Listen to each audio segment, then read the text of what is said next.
Alright, Fatman and Skeletor here, and doing another retro cartoon watch. And we decided to switch it up from Godzilla, so today we checked out The Extreme Ghostbusters. we checked out the pilot, which is a two-parter. It's pretty good. It holds up pretty well, honestly. I'm surprised by how well it does hold up. The animation's good. There's a lot of really cool shading techniques, actually, that I liked Yeah. during a lot of the nighttime stuff with like the fire effects and the color distortion and the silhouettes and stuff. There's something you don't see anymore. There was definitely a lot of seizure-inducing Just colors. autism. Yeah, this whenever they fired off the proton packs would give Porygon a run for its money. Oh yeah. Personally, I wouldn't have chosen to break that into 2 episodes. No, I think that could have been just one like half hour, 35-minute thing. I don't think that needed to be 2. No. There felt like there was a couple moments with some wasted time, but I mean they established kind of the world and the rule of thumb, and I feel like You didn't need to watch the original stuff. Really. no, which was nice. Yeah, I do remember this existing from back in the day, because this was like 1999. I was 9 years old. I was 5. Jesus Christ. I do remember it existing, but I really more remember the other things that came from that studio, like Men in Black and Godzilla. Ozzy and Drix. Yeah, that one I didn't watch that much of, but I liked the movie. Yeah, I like that one a lot. Yeah, I don't know. This was good. It's a good start. I feel like they established everything they really need to establish. I don't really see the characters. I mean, who knows? But, there's a whole show I haven't seen, but I don't really see them developing that much more than we've. Oh, Kylie is waifu tier. Yeah.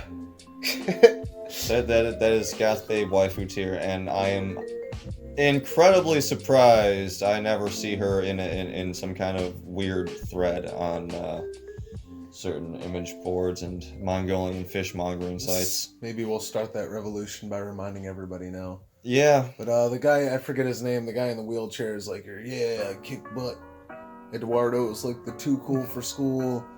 Garrett. Is it Garrett? Yeah, I think Garrett is the black dude's name. Roland. He's the smart guy. Roland is the black guy because it would be too obvious to call the wheelchair guy Roland.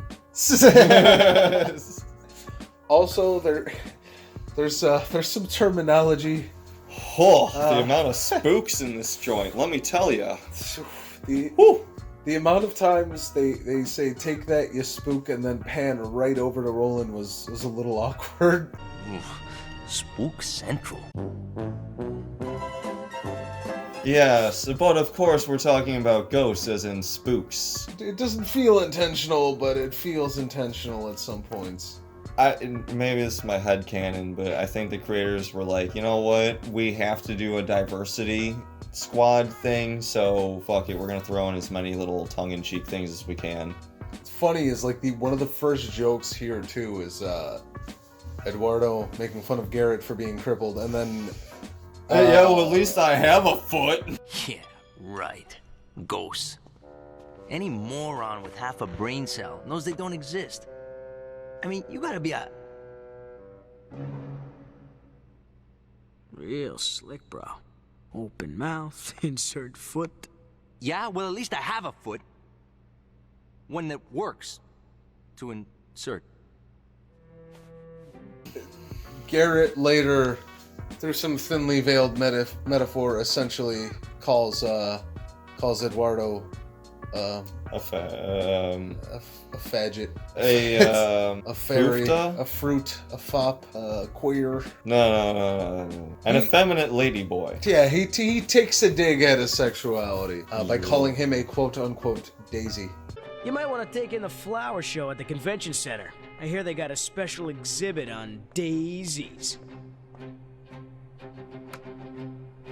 You calling me a daisy? Yes, a daisy.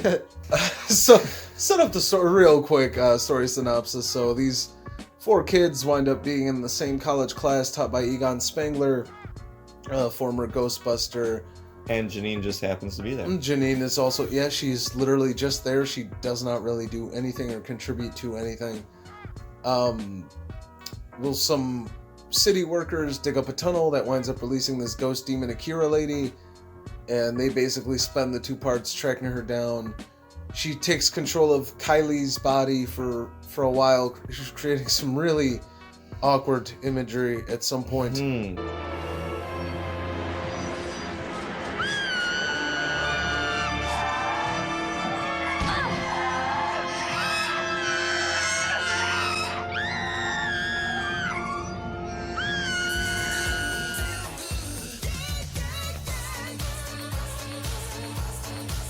I'm really surprised she's not on more message boards. Yeah, seriously. Wow. They free Kylie. We get a nice training montage of them learning to use the ghost trap and the proton packs. Then they defeat the ghost, but the damage is done because the tunnel's still open, and we cliffhang with a bunch of ghosts shooting out. But we set up our future Ghostbuster squad. Yes. And because apparently ghosts haven't existed since the 1980s. They do establish that. They do, yeah. They do hint on that, the fact that there has been a huge dry spell. Yes.